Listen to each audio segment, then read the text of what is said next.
Hey, it's me, Vicky Marie. Good morning, good afternoon, or good evening, wherever you are in this crazy world we're living in.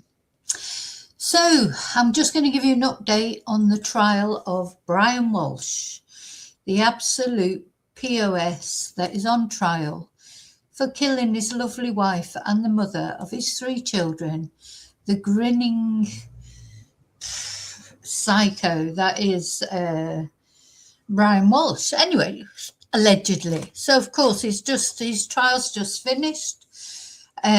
We've had closing arguments. The jury is out. So just wanted to let you know what's happened. So basically, Brian has admitted to disposing of his wife's remains, which, became quite clear when we saw the CCTV and the photos, etc., of him buying this cleanup kit.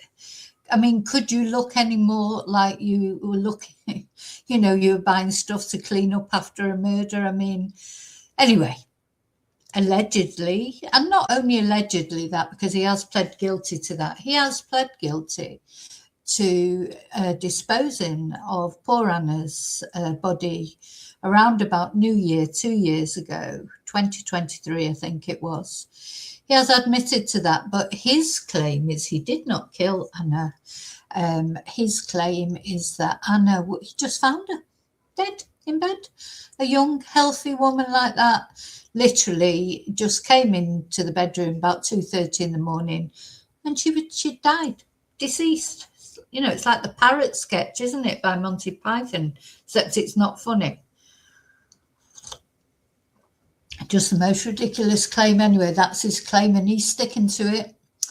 And instead of phoning an ambulance, a doctor, trying CPR or whatever, trying to do anything to save Anna, he decided to go down to Home Depot and buy all those things that he bought. Took one of their sons with him to buy all that stuff and dispose of Anna's body in the trash, various places. And unfortunately, before the police realised that that's what he'd done, Anna's remains were gone and no trace has ever been found of Anna or of her remains. I believe DNA was found. So this is a situation that Rennie said he did.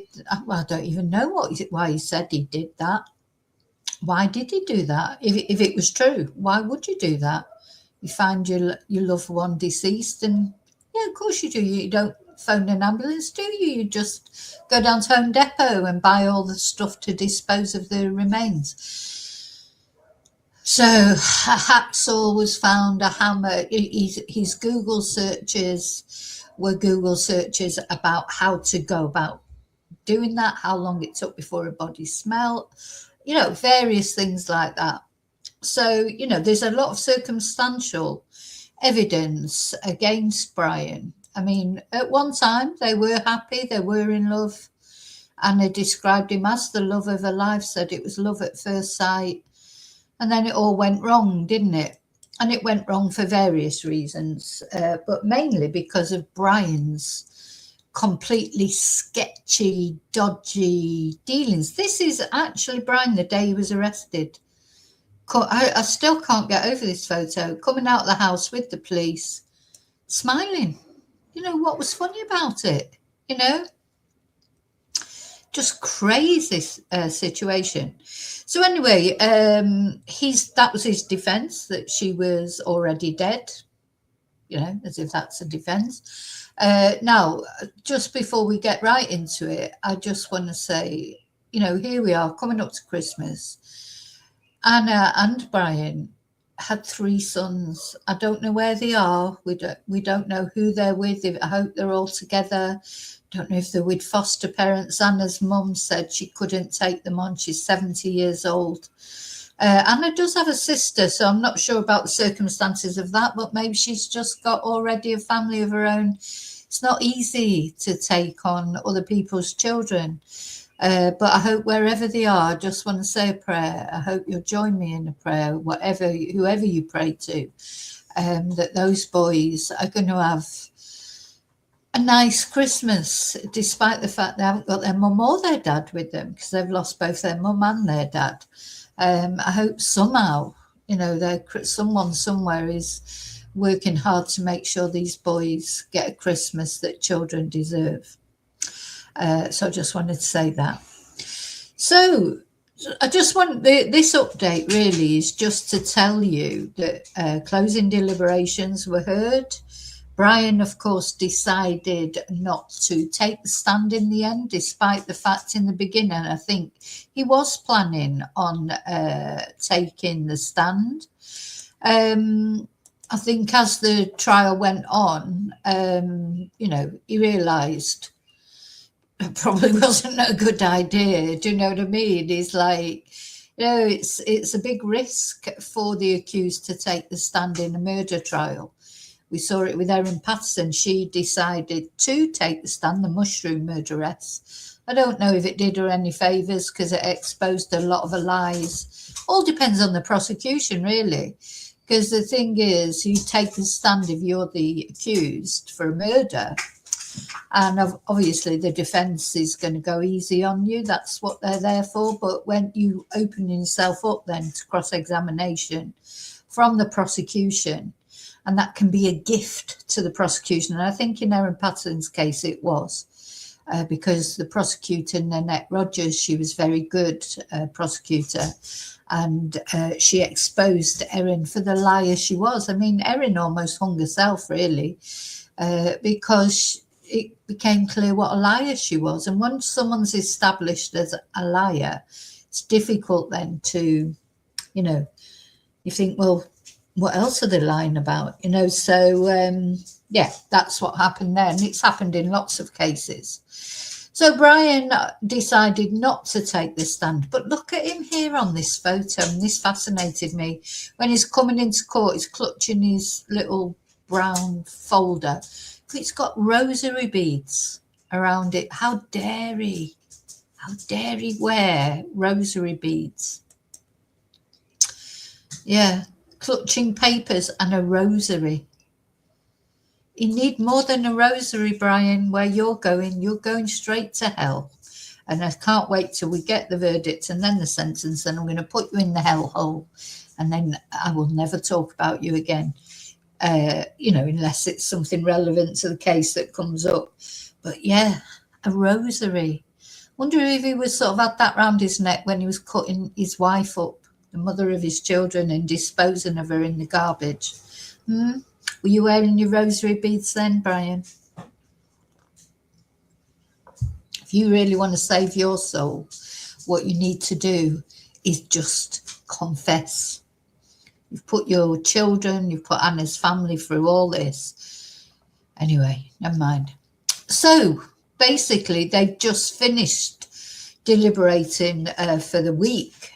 For Friday, and they've had 3 hours of deliberation and have not come to a verdict yet. Let's just have a look what the video. Well, deliberations underway in the trial of Brian Walshe, accused of murdering and dismembering his wife Anna back in 2023. Three's body has never been found. Prosecutors say he killed Anna to cash in on her life insurance policy and because she was having an affair. His defense claims he found Anna dead in the home, and he admits to disposing of her body. He did not take the stand. This week, prosecutors tied Anna's DNA to a hacksaw. They say, look, these were items that were found. Hacksaw with her DNA on it. I mean, I think there's no question that he cut Anna up, which is just horrible, isn't it, in himself? And there he is walking in with the rosary beads on. You've got to be a special sort of monster to be able to do that. So I don't think there's any doubt that he did cut her up, and he is confessing to that. But the question is, did he kill her? Brian used to dismember her. The national correspondent Brian Yanis is following the story as we await the verdict. Brian, good afternoon.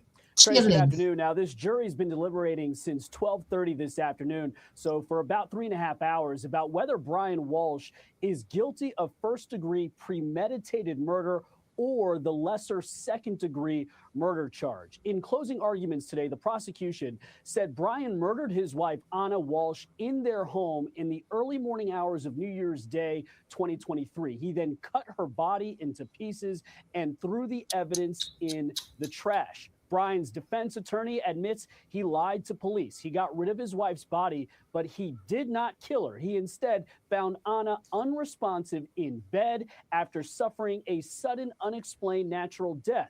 Brian then panicked and got rid of her body.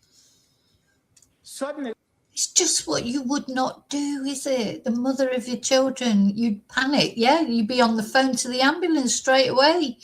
If it does happen. Young people do suddenly have unexplained sudden deaths for whatever reason. But God, the first thing you would do is phone the ambulance. It's just chilling. He is chilling, this guy. The whole thing is chilling that he could do this. Unexpected death may occur because someone is ill. All we know is that it happens. And the fact that someone doesn't believe it could happen doesn't mean that it doesn't. Importantly, though, he reminds me now a bit of Colin Mandy in the Erin Patson trial, trying to make a defence when there is none. There's like, God, you have to sell your soul to be a defence attorney, don't you? Because, everyone's entitled to a defence, but trying to put up a defence when clearly, well, it seems to me clearly, we don't know what the jury are going to come up with. Now, don't forget, they've got to decide between premeditated and second-degree murder, there is a difference between those two. Did he premeditate it because he'd found out about her having an affair? Don't forget, he had a private investigator because he was suspecting that Anna was having an affair, and she was having an affair. Did he find out and he just got angry and premeditated it for that reason? And don't forget, one of his Google searches after was, how soon can you claim an inheritance? So Anna was the breadwinner in that relationship. She made a very successful career. She had properties. And he was, was it premeditated for insurance policy? And also because they weren't divorced yet. They were only just, I don't know if the actual divorce process had even started, so they weren't divorced. So he was her husband. So he would be a beneficiary of life insurance policies and the estate, I presume. So did he premeditate it for that? Or, did he just lose it? Did he find out that day? It was New Year's Day, wasn't it? I think. And they'd been out the night before with a friend, him, Anna, and a friend, all been out for dinner. That was the last time Anna was seen by anybody else alive. And then by the next day, she wasn't answering her texts, etc. And he said it was that she had to go on a work emergency, but she didn't actually get on that flight. Now, don't forget as well with Brian, he'd done this fraud with the two Andy Warhol fake paintings. So, he's a sketchy character, and he was estranged from his father. His father had cut him out of his will years before. So it's got a history of, that's a lot for a father to do that, I think, to cut their only child out of their will. Very difficult thing to do. Must have been a result of bad things that Brian did. So he isn't a good person, just generally, not only over this. Think about the shock of it happening. Think about the effect it would have on anyone. Oh, come on. As you said, Trace, Anna's body has never been found, but physical. Think about the effects it would have on everyone. Wouldn't make you want to cut her up and put her into garbage. There's nobody out there, I'm sure all of you. Please let me know in comments. Please, please, please let me know in comments what you think of that defence. Is there any one of you out there that think if you found your loved one in bed, you'd be so shocked, you'd go to Home Depot and buy a load of stuff so that you could cut them up and put them in the garbage? Is that what your reaction would be? Is there anybody out there that thinks they would react like that?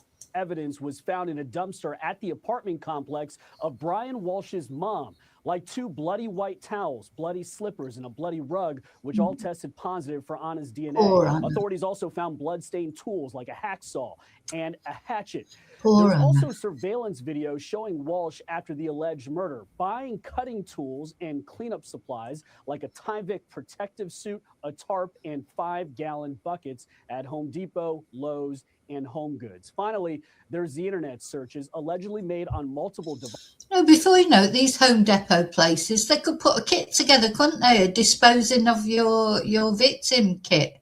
You know, a tarp, bodysuit, cutting equipment, goggles. Do you know what I mean? They could put just everything he bought. You know, every individual thing is not a suspicious thing in itself, because that's what they sell at Home Depot. People need those things for whatever they're doing. But you put all those things together, that is like your proper sort of kit for disposing of human remains. Devices linked to Brian Walshe, including best ways to dispose of a body and how long before a body starts to smell. Trace, the jury had one question about 20 minutes ago about a specific photo exhibit. The judge sent back an exhibit list, and we'll see. That's all we know so far. Brian Yennis live for us in New York. Brian, if the verdict comes down, we'll get back to you. So the verdict didn't come down on Friday. It has not. Let me drop that. So there was no verdict on Friday. So let me know, what do you think about that? Now, remember, we thought what I've found in all these trials that we've covered recently, Erin Patterson, the mushroom murder trial, the Delphi case, Richard Allen. When the jury goes out, it's like you expect, when you think it's a slam dunk, you expect a quick verdict, don't you? When it goes a bit longer, like this now, 3.5 hours, and of course, now they've finished for the weekend, they will continue their deliberations on Monday now, so there'll be nothing over the weekend. Then you start saying, oh, is it going to be not guilty? Or, you know, then when it goes longer again, this is how I always think. It's once the short time has passed during this sort of danger zone, the way I look at it, where it may be not guilty, where you think, oh, the jury are not sure. And then the longer it goes and the more questions they ask. So don't forget, this jury also, they've got to decide between first-degree murder, premeditated murder, and second-degree murder, you know, so unplanned, you know, spontaneous. So they've got, they're not only, they may have gone in straight away and said, oh, he's definitely guilty, but now they've got to decide guilty of which one. Or there may be someone who thinks he's not guilty, who believes the story that he found her dead in bed and decided to cut her up, you know. Anyway, the other thing I just wanted, so yeah, after nearly 3 hours of deliberation on Friday, the jury was not able to reach a verdict, and the judge dismissed court for the day, and deliberations will resume on Monday. Walshe, who declined to testify in his trial, is charged with murdering his wife, Anna Walshe, who disappeared on New Year's Day in 2023. So very sad. So sad. And there he is with his rosary beads. Good God. This guy. Oh, my God. You know, he's a late entry for Twonk of the Year, isn't he? You know, we've got quite a few candidates for Twonk of the Year. On New Year's Eve, we always do a Twonk of the Year. You know, who's the worst? I mean, they're all bad, of course. There's so many candidates this year, unfortunately. But he's like a late entry, I'd say, for Twonk of the Year. So as the murder case nears a conclusion, it was reported that Brian had tried to take control of his late father's estate soon after he was indicted on art fraud charges in 2018. So he has got a history of sketchy stuff. Anna certainly wouldn't have known all this when she met him and she thought it was love at first sight. And it seems like this art fraud that he did, that's what took the wind out of the sails of their relationship she found it hard to get over. So Brian and Thomas Walshe had been estranged for years, but the only child. So it'd be difficult to cut off an only child, I think. You've got to know who else. Who did he leave all his money to then? So the only child argued that his dad didn't leave a will and convinced the Plymouth County Probate Court in Massachusetts to name him as the personal representative for the estate that December. So, you know, so just that December before he murdered Anna, allegedly, he had been named as personal representative. But his claim to Thomas's estate was later challenged by his father's family and friends, arguing that the only child had actually destroyed the will, sold off his belongings, and wiped out his father's bank account. Brian allegedly took and sold off a total of over $500,000 after the late Walshe stripped his son from the will. So, yeah, he's not a very nice person, is he, at the end of the day? And Fred Pescatore, a longtime friend of Thomas, reportedly said in a signed statement that Brian stole from his father. Brian and Tom's estrangement had everything to do with money. Brian stole money from Tom and swindled him out of almost $1 million. And he added that Brian had a violent streak. He was very angry and a sociopath. I saw Brian attempt to smuggle out antiques from China. When Brian was confronted, he picked up a stanchion and literally attempted to kill 4 or 5 guards that had come to talk to him about his crime. And when Thomas died, Brian almost had zero contact with him for over a decade before he died. So, yeah, he's not a very nice person. His own father cut him out of his will, even though he was an only child. I think that's a big red flag. You know, put your red flags on, please. If you're members and you got the red flag emoji, yeah, big red flags with Brian. So, yeah, just going through the things here, of course. I want to just talk about the will. So Brian's wife, Anna, she had a $2.7 million life insurance policy, which he was the beneficiary of. He owed nearly $500,000 in restitution for his federal case.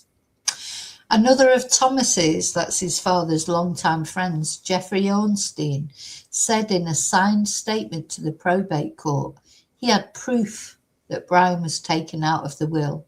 Ornstein said that Brian reached out to him following Thomas's death and asked if he had the keys to his father's house in Hull, Massachusetts. Brian claimed he needed some paperwork. When Ornstein entered the house, he saw Thomas's will in the office. I reviewed the will and left it where we found it. However, I took some pictures, Ornstein wrote. I noticed a list of beneficiaries, but as Tom had told me many times over the years, he had expressly disinherited Brian. God, you know, talk about the eyes being the window to the soul. I just feel just by looking at this man, you know he's a twonk. Or is it just because I already know he's a twonk? I don't think so. I think I would know this guy was a twonk. So Thomas's nephew, Andrew Walshe, was named as the executor of the will. I still felt bad, Ornstein continued. So when I texted Brian later that day to tell him I'd left a set of keys under the mat, I did not tell him about being disinherited. And Brian and Thomas's disputes stems from the acquisition of a home in Lenox, Massachusetts, according to the report. Brian bought the house with his father reportedly agreeing to fund renovations with the stipulation that he'd be paid back, which never happened. That's a surprise, isn't it? Oh, look at her. And that's with the black eye that she posted on social media. Did he do that to you, Anna? I wonder. Mild concussion, bruised hip, and a cut. She said she fell at work. Now, maybe she did. Maybe she did. It's a strange thing to post on social media, I suppose, though. No, I think when I had a black eye before I've put it on social media, I suppose, when I fell over, slipped in the bath. Well, in the shower, but, it's over a bath. Yeah, I had a big black eye there. Yeah, maybe she did. Maybe it wasn't Brian who did that to her. I don't know. Anyway, Andrew eventually asked the court in July 2019 to remove Brian as the estate's personal representative. It's clear that Brian destroyed the last will and testament, which excluded him from any inheritance. When he gained access to the whole property, Andrew wrote in a statement to the court, Brian R. Walshe had estranged himself from all Walshe family members due to their knowledge of the theft he had committed to his father. I hereby bequeath to Brian R. Walshe my best wishes, but nothing else from my estate, Thomas wrote in the will. So this guy, it seems like he'd taken pictures from it. So there you go. Anna was last seen at her home in Massachusetts shortly after midnight on January the 1st, 2023. Her friends and family, they'll never celebrate New Year again, will they? They'll be dreading Christmas. The three boys have got no mother. They won't have a father unless he's found not guilty. But you know what? I mean, do they need this kind of father? But I hope they've been put with a nice family. I hope they're being looked after, and I hope they're together. So Andrew unsuccessfully pressured Brian to account for what had happened to the estate and alleged that the only child drained at least $250,000 from Thomas's bank account and sold his possessions worth about $250,000. Do you think he's on drugs or something? I mean, it's a lot of money, isn't it? I mean, he obviously likes a lavish lifestyle. He's probably used to a lavish lifestyle, but it just makes you wonder, is he on something? I think you'd have to be on something to be able to cut up your ex-wife's body and dispose. You'd have to be on something, wouldn't you? How could you do it just cold, Let's have a look at this video. I haven't seen this one. Let's bring in Joshua Ritter, criminal defense attorney and Fox News contributor. I don't know, Josh, I'm going to play one more sound from the defense attorney here because, I think it's fascinating. Watch this. It runs 23 seconds. It's worth it. Watch. And the evidence suggests there was no motive at all. And without a motive, without a reason that is based on facts and circumstances, you have a sudden an unexpected event that was funny, isn't it? That's a bit like in Erin Peterson's case as well. What was the motive? Because but you don't need a motive. But I think Erin's motive was just pure spite, and the fact that she thought she could, and that she liked the power of it all. Sometimes you don't need a motive, but Brian had a clear motive. Brian had a very clear motive. He'd found out that she was seeing somebody else, and she had a massive insurance policy. And, apart from custody of the kids maybe and all that, there's so many other things. I think Brian had massive motive. How could they say there's no motive? Results in confusion, panic, and fear.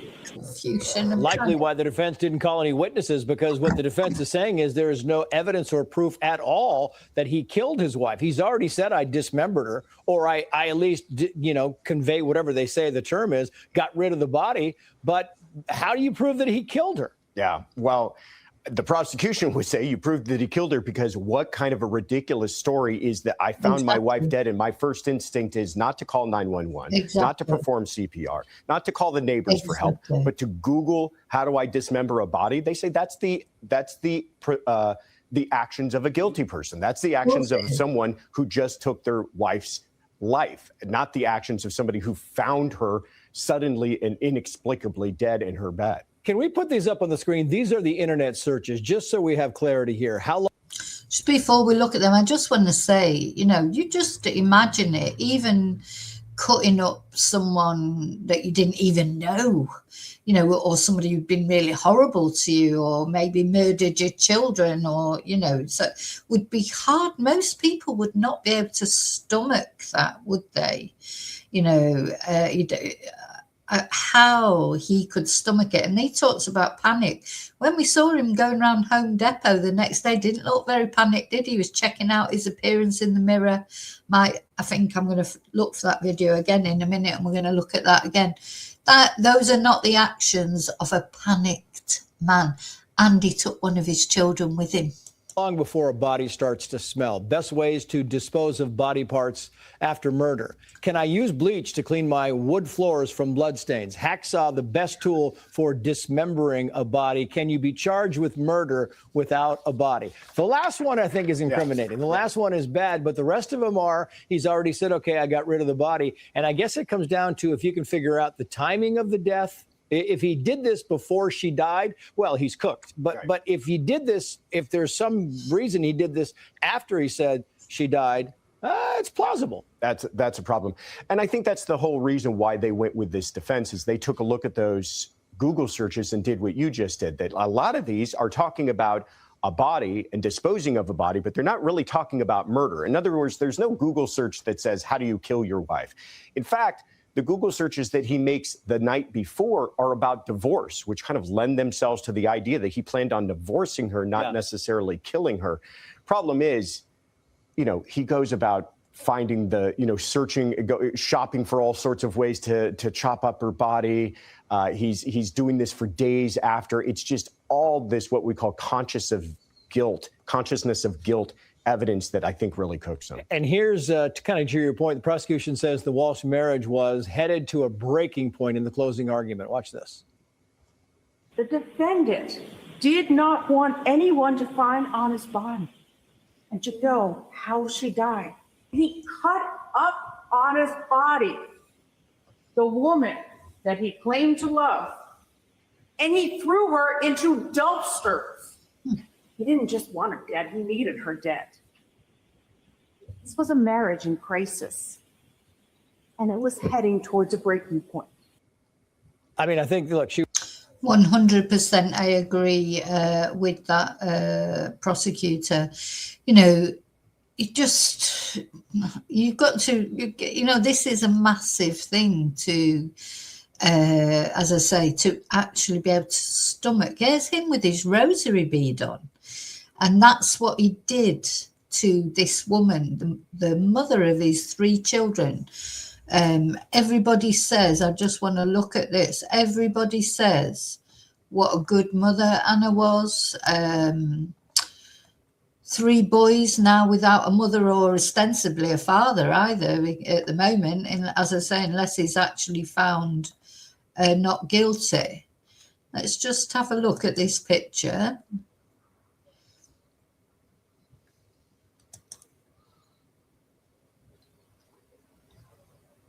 This is these 3 boys, 3 little boys. Look at them all dressed the same. They're so sweet.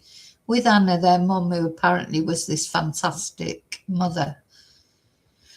And Brian Walshe felt he should, after he found her allegedly in bed, unresponsive, instead of phoning 911, instead of performing CPR. And the thing is, we will never know what happened, because the reason he did that to her body was so that it can never be proven how she died. It can't be proven beyond the actual, we will never know the cause of death. And that's why he did it, So I also just want to say that the jury apparently had a question on Friday about 2 exhibits.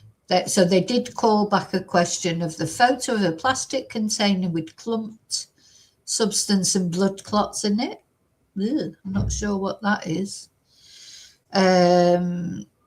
Anyway, that was part of the evidence.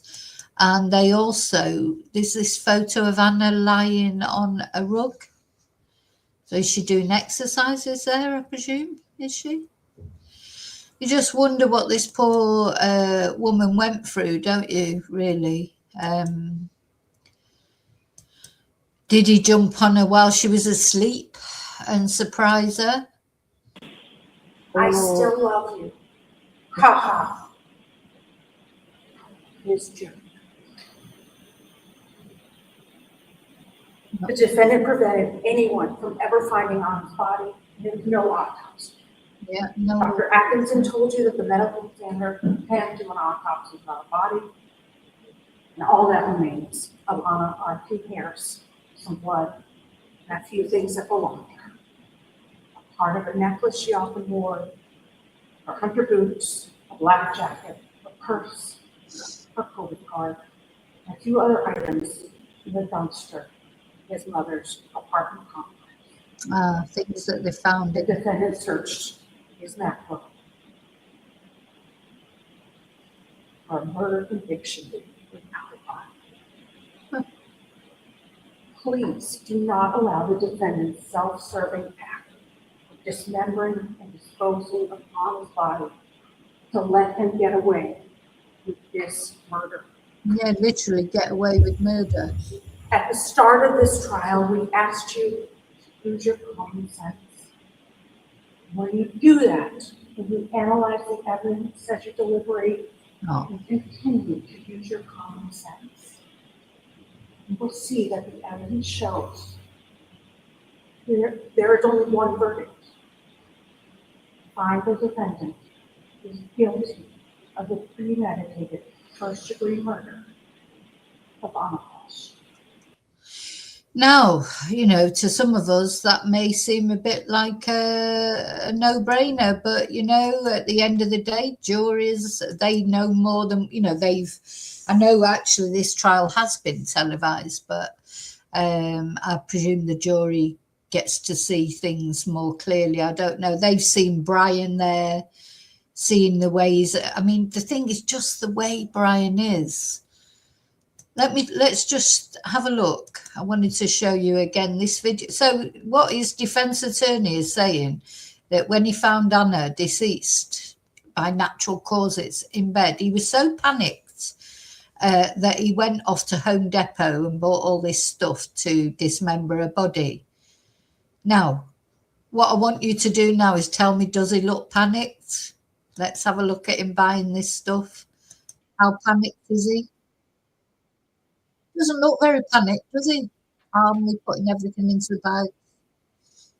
This poor shop assistant had to testify in court. Don't know how he felt when he found out that he'd actually been helping the murder. I mean, obviously it's not his fault, I'm not saying that, but you know, imagine how you would feel. He's been that close to someone who the day before was cutting up his wife or was planning to, maybe he hadn't done it yet. Does he look nervous, panicked? He's supposed to be panicked. Got his mask on, he's got his gloves on, which I'm not sure why, because the actual shop attendant hasn't got a mask on. So I can't see that it was in the height of COVID, because you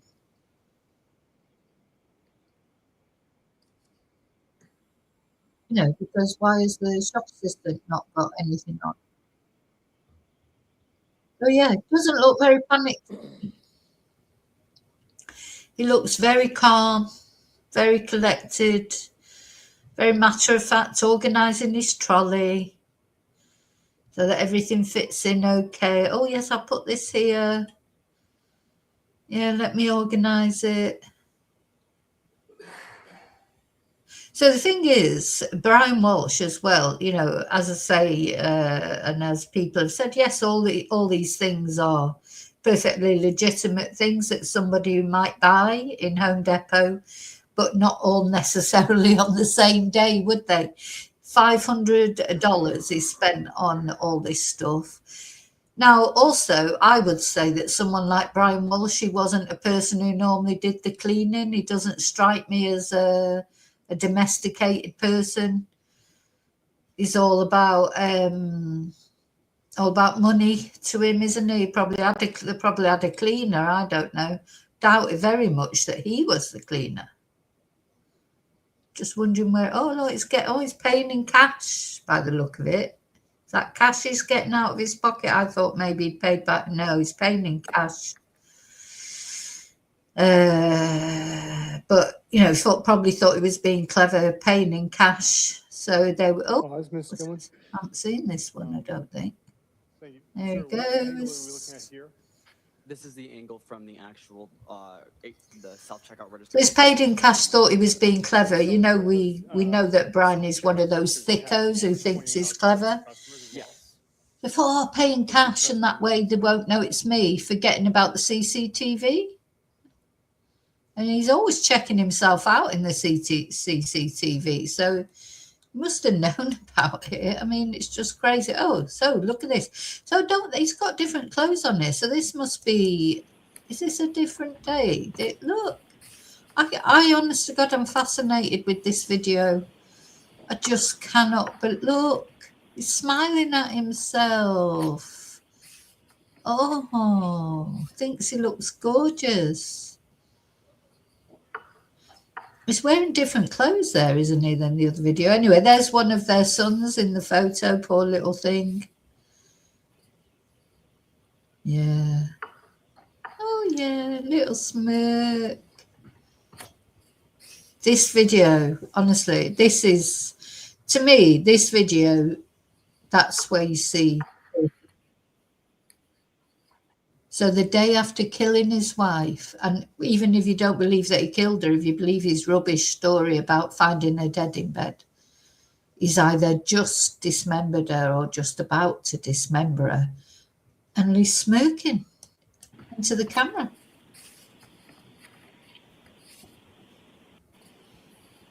Just says everything about him, doesn't it? Yeah, you're so gorgeous. Not. I still don't know what Anna saw in him, but what can you say?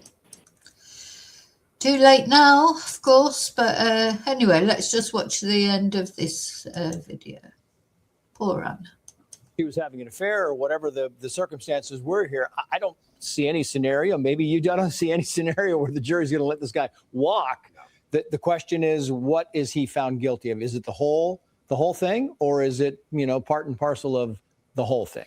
Yeah, it's really going to come down to that question of, do jurors believe he actually premeditated this, planned this out? You don't need a lot of time. You don't need a lot of planning, but did he take a moment to reflect and plan this out? Or was this a heat of passion? He found out about the affair or confronted her about the affair, and in that moment took her life. But I agree with you. I don't think you're going to find 12 people walking him out the back door of this courthouse. Now, the thing is, Anna, although she's, petite, you can see that, she's very fit. And, she did a lot of exercising and stuff like that. I personally, the impression I get, and this is just my opinion, this is literal speculation, because he said he found her dead in bed at 2:30 in the morning. I think Anna probably fell asleep. They'd had a few drinks, hadn't they? They'd been out with a friend, hadn't they, the night before, having dinner with a friend. I think Anna probably fell asleep and he jumped her while she was asleep. That's what I think. Because I don't think there was any defensive wounds on Anna, not on Anna, because we don't know about Anna, because we haven't got her body to do an autopsy on. But I don't think he had any injuries. I think he probably jumped her. He may have even, while she was sleeping, attacked her with a hammer or something like that.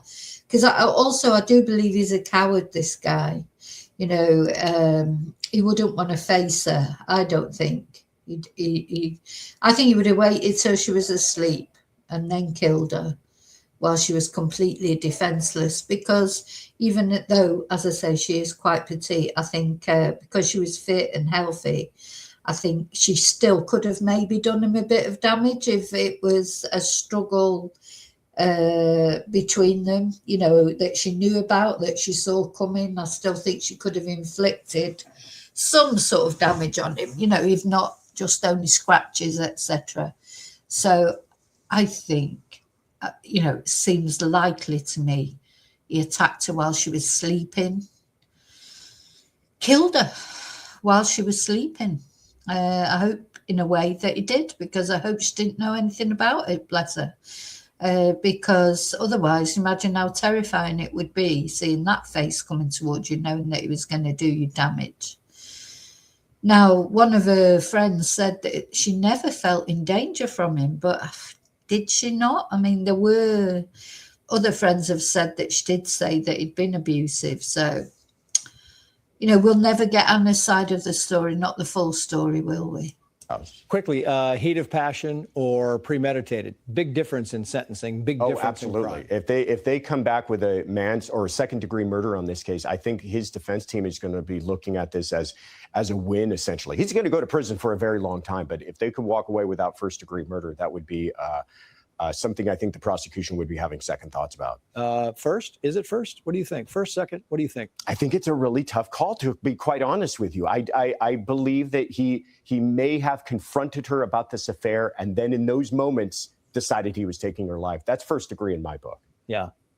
Josh, great to have you on the show. Thank you. We will find out. If the verdict comes down, we will bring it to you live.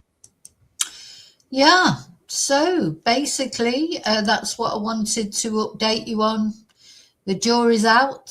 They'll be out over the weekend. They'll continue their deliberations on Monday. And I want you to tell me, please, in comments what you think. Is he guilty of premeditated murder, or do you think it will be second-degree murder? So don't forget, premeditated murder, it can literally be just if he decided half an hour before he was going to do it. It doesn't have to be that he planned it for weeks or whatever. Though I personally think he probably did. He's probably been thinking about it for a long time, because once he found out that she was, or suspected that she was seeing somebody else. Now, another other Google searches that he did was he was Googling pornography about cheating wives. He was getting off on it, like, you know, actually Googling porn about cheating wives. So it's obviously floating his boat as well in some way. Oh, God, what a horrible man. He's such a horrible man. I mean, he really is. I really don't know what Anna saw in him. I honestly don't. But she saw something in him. This was them once. Happy. You know, they do look happy, both of them, to be fair. Don't forget him. And look, it's a similar smile, isn't it? See his smile there? That's the smile when he was with Anna, all loved up. And there's a smile the day he was arrested. He's just not right in the head, this guy. He's a total weirdo. And for some unknown reason, some sad reason, this lovely girl fell in love with him, had 3 kids with him, and ended up being murdered with him and by him and dismembered. This guy, I can't remember his name, unfortunately, but he is her paramour. She was having an affair with this guy. He testified. So Brian could not say that there was nothing wrong with their marriage, etc. She was seeing somebody else, and the guy testified in court. So that destroyed Brian's claim that they had this fantastic marriage, you know, and he had no reason to kill her. Of course he had a reason to kill her. I think it's about the money, you know, more than, because if he was Googling PORN about cheating wives and getting off with it, then he probably wasn't that bothered that she was cheating. Some people have strange tastes, don't they? Things like that. It excites them to think of their wife or husband, I suppose, having relations with someone else. I can't imagine anything worse, to be honest. But there you go. Some people quite like that, don't they? That's why they're swingers and things like that, you know, and each to their own. Consenting adults, it's not against the law, is it? But so yeah, I don't believe that he did it because she was having an affair. I think he probably could have coped with that. I think what he wanted was the money. The money is what he is. Brian's all about money. You know, he fell out with his own father about it, got cut out of his will because of it, committed fraud with those two really bad fake Andy Warhol pictures. He had all that restitution to pay for that. I think it's still more or less a pending case. I don't think it's finished. So it's all about the money. All about the money for Brian, I think. Didn't care about his kids, what he was taking away from them. Not only what he's taken away from them, because they've lost their mum, but look at this, the legacy that he's given them. You know, they've got to, as they grow up, they'll get to know what happened, you know, that their father, what he did. Even if he's found guilty of murder or not, it doesn't matter. He has confessed to cutting her up, and, you know, imagine what those boys would be like. It'd be like, how could you do that to our mum? And although they're only young, they're old enough to remember their mum. You know, they're not young, like 2 years old or whatever, where they probably only ever have may not even have any memory of her. You know, they're old enough to have a memory of their mum and wonder why their dad did that to their mum. So, okay, so we're waited with bated breath. Monday, as soon as I hear anything about a verdict or whatever, I will let you know. Thank you for caring about Anna, and, you know, my heart just goes out to her boys, to the rest of her friends and family. I hope they, you know, get some peace from whatever the verdict ends up being, and I hope he gets a really long sentence, whatever it is, because don't forget he's pled guilty to the dismemberment of her body and that, and he's going to get found guilty of either first degree or second degree murder. I cannot get in my head that the jury will believe that he just found her there deceased. Surely not, surely not. Anyway, I'll be saying a prayer for her, prayer for the kids, friends, family. And Anna, you know, I hope you're, well, I don't think she'll be in peace yet. I think Anna will be in peace when she knows Brian's fate. I hope so anyway. I hope she'll be at peace then. And fly free, Anna, and hope the next world. Hope you enjoyed the life that you did have in this world. I think she probably did. I think she had a good life in lots of ways. It was just too short. And her kids, you know, she won't be seeing, well, hopefully she will see her kids grow up. But she would have liked to have been there, wouldn't she? So anyway, thank you so much for watching. Please remember to like and subscribe. Leave your comments. Let me know, you know, what you think. I'm just going to play a little bit of music for Anna and say a little prayer. I hope you join me with that. I mean, a silent prayer. Say a little silent prayer for her. I'll see you soon in the next video. And until then, may your God go with you.